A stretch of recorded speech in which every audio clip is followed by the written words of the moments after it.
Hello friends, welcome to study master. मैं आपका friend GS Rai. Friends, इस वीडियो के अंदर हम करेंगे जो जनरल साइंस के क्वेश्चन है जो आप हमारे एग्जाम में बहुत ज़्यादा इंपॉर्टेंट रहते हैं। फ्रेंड्स, इसका जो मीडियम रहेगा वो ड्यू लैंग्वेज रहेगा, बाईलैंग्वेज रहेगा। आपको हिंदी और इंग्लिश दोनों में क्वेश्चन प्रोवाइड कराए जा रहे हैं फ्रेंड्स, क्योंकि बहुत सारे बच्चों का ये डाउट रहता है, कोई कहता है इंग्लिश में प्रोवाइड करो, कोई कहता है हिंदी में प्रोवाइड करो। तो हम जो है साइंस को बाईलैंग्वेज लेकर आ गए हैं। चलिए फ्रेंड्स, शुरू करते हैं वीडियो को।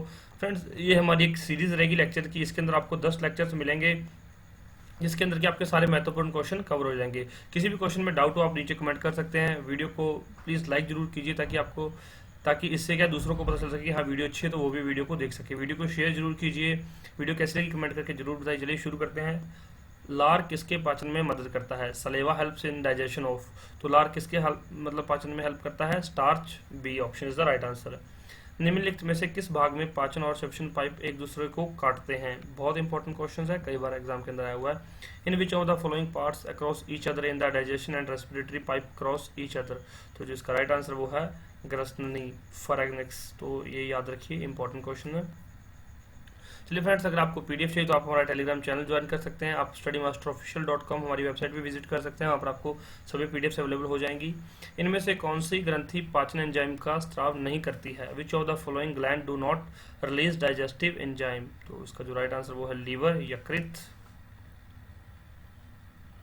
पाचन के दौरान प्रोटीन किसमें परिवर्तित होता है? बहुत इंपॉर्टेंट क्वेश्चन है। In digestion proteins are converted into. चलिए, आपके लिए ये क्वेश्चन है, आप इसका आंसर जरूर कीजिए। मैं 10 सेकंड वेट करता हूँ, आप लोग नीचे आंसर कर दीजिए कि इसका क्या राइट आंसर रहेगा, फिर मैं इसका आंसर बता देता हूँ आपको। तो जिसका राइट आंसर वो है अमीनो एसिड्स। किस अंग में अंगुलिनिमा संरचना पाई जाती है जिससे विली कहते हैं? Which organ has finger like outgrowths which are called as villi, singular villus. तो कौन सा ऑर्गन है जिसको विली कहा जाता है, जिसे विली कहते हैं? कौन सा ऑर्गन है? 4 ऑप्शंस है हमारे लिए। तो इसका जो राइट आंसर वो है स्मॉल इंटेस्टाइन, छोटी आंत। कोशिकाएं जो एंटीबॉडी के उत्पादन के लिए जिम्मेदार है। The cells which are responsible for the production of antibodies are. तो वो कौन सी कोशिकाएं हैं? वो है हमारी लिम्फोसाइट्स। हिंदी में भी इनको लिम्फोसाइट्स ही कहते हैं। अमीबा अपने भोजन का पाचन कहाँ करता है? Where does amoeba digest its food. तो ये कहाँ पर पाचन करता है? इट्स फूड वेकोल, खद्दा रिक्तिका। नेक्स्ट है, अवायवीय श्वसन निम्न में से किससे संबंधित है? Anaerobic respiration refers to which of the following. तो respiration without oxygen, respiration with oxygen, respiration with CO2। Right answer है रेस्पिरेशन विदाउट ऑक्सीजन। ऑक्सीजन की अनुपस्थिति में श्वसन, इसको एनारोबिक रेस्पिरेशन बोलते हैं। बहुत इंपॉर्टेंट है अवायवीय श्वसन। नेक्स्ट, रक्त समूह अथवा रक्त वर्ग की खोज किसके द्वारा की गई है? The blood groups were discovered by. तो जो रक्त समूह है या ब्लड ग्रुप्स हैं वो किसके द्वारा डिस्कवर किए गए हैं? तो इसका राइट आंसर है लेंस्टाइनर एंड वेडस्टेनर। लार रक्त कोशिकाओं किसके द्वारा उत्पादित की जाती हैं? The red blood cells are produced by. तो यहाँ पर फ्रेंड्स आएगा लाल रक्त कोशिकाएं। The red blood cells are produced by. इसका राइट आंसर वो है बोन मैरो, जिसको कि अस्थि मज्जा कहते हैं। ECG किसके कार्य को दर्शाती है? ECG and ECG shows the functioning of. तो जो हमारी ECG आप लोग करवाते हैं, डॉक्टर ECG करते हैं, वो किस चीज का फंक्शन शो करती है? हार्ट, जिसको कि हृदय कहते हैं। निम्नलिखित में से कौन सा अंग जल, वसा व दूसरे अपशिष्टों का उत्सर्जन करता है? Which is the organ that excretes water, fat and various catabolic wastes. वो कौन सा अंग है? वो है किडनी। तो आप यहीं से समझ गए थे, जल, वसा व दूसरे अपशिष्ट, दैट इज किडनी। नेफ्रॉन मानव शरीर के निम्नलिखित तंत्र से संबंधित है। तो किस तरह से संबंधित है? Nephron is related to which of the following system of human body. Friends, जहाँ पर क्वेश्चन में थोड़ा सा डाउट लगे वहाँ पर क्वेश्चन वीडियो को पॉज करके क्वेश्चन को दोबारा से रीड आउट खुद से कर लिया कीजिए, इससे आपको क्वेश्चन समझने में आसानी रहेगी। Right answer is B, excretory system. तो नेफ्रॉन हमारा एक्सक्रीटरी सिस्टम से रिलेटेड है। और फ्रेंड्स, एग्जाम के अंदर क्वेश्चन इसी तरह के आते हैं और आपको इसी तरह के सेम ऑप्शन भी मिल सकते हैं। ऑप्शंस में चेंज हो सकता है, लेकिन क्वेश्चन यही बनते हैं जनरल साइंस के अंदर। मानव शरीर की सबसे बड़ी हड्डी कौन सी होती है? In human body longest bone is. बहुत ज़्यादा इंपॉर्टेंट क्वेश्चन है, आप इसको लिखकर दीवार पर लगा लीजिए। कभी ना कभी किसी न किसी एग्जाम में ये जरूर पूछा जाएगा आपसे और वहाँ पर आपको कन्फ्यूजन नहीं होनी चाहिए। That is femur. निम्न में से कौन सा उत्तक का उदाहरण है? विच of the following is example of tissue? तो टिश्यू का इनमें से कौन सा उदाहरण है? दैट इज ब्लड, रक्त। एल्वियोली किसकी संरचनात्मक और कार्यात्मक इकाई है? Alveoli is the structural and functional unit of. तो इसका जो क्वेश्चन को दोबारा से रीड आउट कीजिए आराम से। That is right answer is respiratory system. तो एल्वियोली जो स्ट्रक्चरल एंड फंक्शनल यूनिट किसका है? रेस्पिरेटरी सिस्टम का।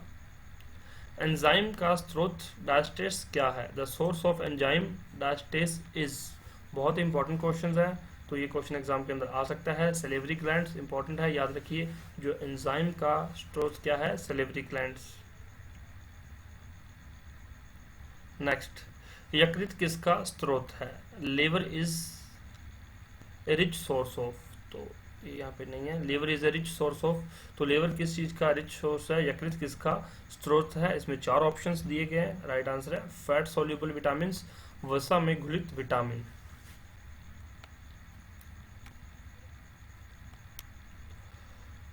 पित्त को किसके द्वारा स्रावित किया जाता है? Bill is secreted bye. Right answer is bile duct. Important है, बाइल डक्ट है। नेक्स्ट, रक्त दाब को मापने वाला यंत्र या उपकरण क्या कहलाता है? Measuring blood pressure is called. तो ब्लड प्रेशर किससे मापते हैं? आप लोग नीचे कमेंट करके मुझे जरूर बताएं। ये क्वेश्चन आपके लिए है। राइट आंसर इज सी, स्फेग्मोमेनोमीटर, जिसको कि स्फेग्मोमेनोमीटर बोलते हैं, रक्तचाप मापी। फ्रेंड्स, आंसर मैं इसलिए बता देता हूँ ताकि आपके कहीं मतलब कि यही क्वेश्चन एग्जाम के अंदर ना आ जाए, इसलिए मैं साथ के साथ आपको आंसर बता रहा हूँ। लेकिन मैं कमेंट करने के लिए कहता हूँ, तो आप लोग प्लीज़ बात को माना कीजिए, कमेंट जरूर किया कीजिए। इससे क्या आपको याद रहेगा। बैरोमीटर, चलिए आपके लिए अलग क्वेश्चन है। बैरोमीटर क्या मापता है? वैसे हिंदी के अंदर सारी चीज़ें आसानी से लिखी हुई हैं, समझ आ रही हैं। किस वैज्ञानिक ने सबसे पहले रक्त संचरण की व्याख्या की थी? The scientist who has explained about blood circulation for the first time was. तो किस साइंटिस्ट ने बताया था? बहुत इंपॉर्टेंट हो जाता है। तो विलियम हार्वे ने बताया था कि हमारी बॉडी में ब्लड सर्कुलेट करता है। तो इंपॉर्टेंट है, याद रख लीजिए। नेक्स्ट है, रक्त में लाल रुधिर कोशिकाओं की संख्या को बढ़ाने को क्या कहते हैं? इंक्रीज, बढ़ने को क्या कहते हैं? Increased RBC in the blood leads to a condition called. तो उस कंडीशन को क्या बोलते हैं? उसको बोलते हैं ल्यूकेमिया। जब रेड ब्लड सेल्स बढ़ जाती हैं बॉडी में, उसको ल्यूकेमिया बोलते हैं। शरीर का कौन सा अंग कभी आराम नहीं करता? Which organ of the body never rests? That is heart. ये कभी भी रेस्ट नहीं करता। आइज जब आप सोते हैं तो ये बंद हो जाती है। लीवर जब आप कुछ नहीं खाते हैं तो ठीक है, काम नहीं करता। पेनक्रियास जब आप खाना नहीं खाते तो ये नहीं काम करता। लेकिन हार्ट जो है, आप कुछ भी ना करें, जब आप सो रहे होते हैं तो भी हार्ट अपना काम कर रहा होता है। तो बिल्कुल इसका राइट आंसर है। इंपॉर्टेंट क्वेश्चन था। सामान्य रक्तदाब क्या होता है? Very very important question. Normal blood pressure of a man is 120/80 mm of Hg। तो नॉर्मल ब्लड प्रेशर क्या होता है? 120 अपर ब्लड प्रेशर और 80 लोअर ब्लड प्रेशर। 120 और 180 के बीच जो नॉर्मल होता है, वैसे 130 तक चला जाए तो कोई प्रॉब्लम नहीं होती, और 70 तक चला जाए तो कोई प्रॉब्लम नहीं होती। लेकिन अगर 70 से नीचे जाएगा तो भी चक्कर आने लग जाएंगे, और 130 ऊपर आएगा तो भी घबराहट होने लग जाएगी। मूत्र में असामान्य घटक कौन सा है? The abnormal component of urine is. तो यूरिन का जो एबनॉर्मल कंपोनेंट है वो कौन सा है? इसमें जो है बाकी नॉर्मल है, एक ही है जो एबनॉर्मल कंपोनेंट है वो है एल्बियम। तो ये सारी चीज़ें यूरिन के अंदर नॉर्मल है। यूरिया, कैरेटीन और सोडियम ये तो नॉर्मल है, लेकिन जो एबनॉर्मल है वो है एल्ब्यूमिन। तो याद रख लीजिए। या फिर आपसे पूछा जा सकता है कि कंपोनेंट ऑफ यूरिन इज, जो मूत्र के घटक कौन कौन से हैं, तो आपको क्वेश्चन थोड़ा सा घुमा के आ सकता है, याद रख लीजिए। मूत्र के पीले रंग का होना किसकी उपस्थिति से होता है? The yellow colour of urine is due to the presence of. 4 options हैं। जो आपका यूरिन होता है वो येलो कलर का क्यों होता है? बहुत इंपॉर्टेंट क्वेश्चन है। ड्यू टू यूरोक्रोम, यूरोक्रोम की वजह से वो येलोइश कलर का होता है। निम्नलिखित में से कौन सी ग्रंथि लिंग या सेक्स हार्मोन स्रावित करती है? विच of the following releases sex hormones. तो सेक्स हार्मोन्स में कौन सा रिलीज करता है? 4 ऑप्शंस आपके सामने, that is pituitary gland. Next, पीयूष ग्रंथि शरीर में कहाँ अवस्थित होती है? Where pituitary gland found in body. तो जो हमारी पीयूष ग्रंथि होती है, पिट्यूटरी ग्लैंड होती है, ये कहाँ पर अवस्थित होती है? जो इसका जो राइट आंसर वो है इन बेस ऑफ द ब्रेन, मस्तिष्क के नीचे। तो याद रख लीजिए पीयूष ग्रंथि या पिट्यूटरी ग्लैंड इसकी कहाँ पर होती है, ये याद रख लीजिए। मानव शरीर की कौन सी ग्रंथि पीयूष ग्रंथियों से स्रावित हार्मोनों का नियंत्रण करती है? विच gland of human body regulates the recreation of the hormone of pituitary gland? तो जो इसका राइट आंसर है वो है हाइपोथैलेमस ग्लैंड। हाइपोथैलेमस ग्लैंड जो है इसको स्रावित होने से नियंत्रण करती है। नेक्स्ट, निम्नलिखित में से कौन सी ग्रंथि बाह्यस्रावी तथा अंतस्रावी दोनों की तरह कार्य करती है? In which of following act both exocrine and endocrine gland? तो वो कौन सी ग्लैंड है जो दोनों की तरह एक्ट करती है? 4 ऑप्शंस दिए गए हैं आपको, आप लोग ऑप्शंस रीड आउट कीजिए। जो राइट आंसर है वो है पैनक्रियास, अग्न्याशय। मानव शरीर की सबसे बड़ी मिश्रित स्रावी ग्रंथि कौन सी है? In human body largest heterocrine gland is, तो मानव शरीर की सबसे बड़ी मिश्रित स्रावी ग्रंथि कौन सी है? That is pancreas. तो पैनक्रियास 2 क्वेश्चंस का आंसर है। वीडियो को पीछे कीजिए, देखिए कि पैनक्रियास 2 कौन कौन से क्वेश्चंस का आंसर है, ताकि आपको ये भूले नहीं, ये बहुत इंपॉर्टेंट क्वेश्चन है। स्तनपानियों में सबसे बड़ी ग्रंथि कौन सी होती है? In mammals largest gland found, तो मैमल्स में सबसे बड़ी ग्रंथि कौन सी होती है? That is liver.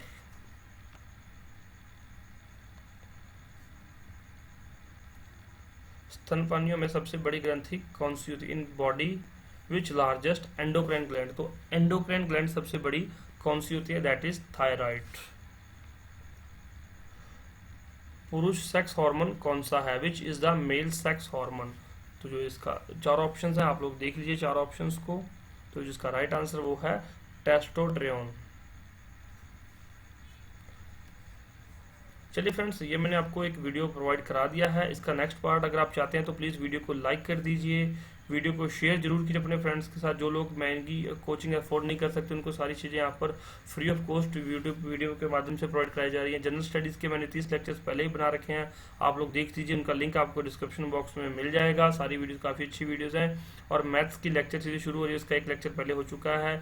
Maths reasoning आपको सारी चीज़ें प्रोवाइड कराई जा रही है। लाइव क्लासेज आप लोग जरूर देखा कीजिए, शाम को 8 बजे डेली लाइव क्लास होती है, उसमें जरूर आया कीजिए। और कोई डाउट हो, कोई क्वेरी तो नीचे कमेंट करके पूछ सकते हैं। वीडियो को लाइक और शेयर करना बिल्कुल ना भूलें। अपने कीमती सुझाव जो है नीचे कमेंट करके हमें बता दीजिए। वीडियो को लाइक जरूर कीजिए। Thank you so much friends, take care, bye bye, God bless you all. आपका दिन शुभ हो।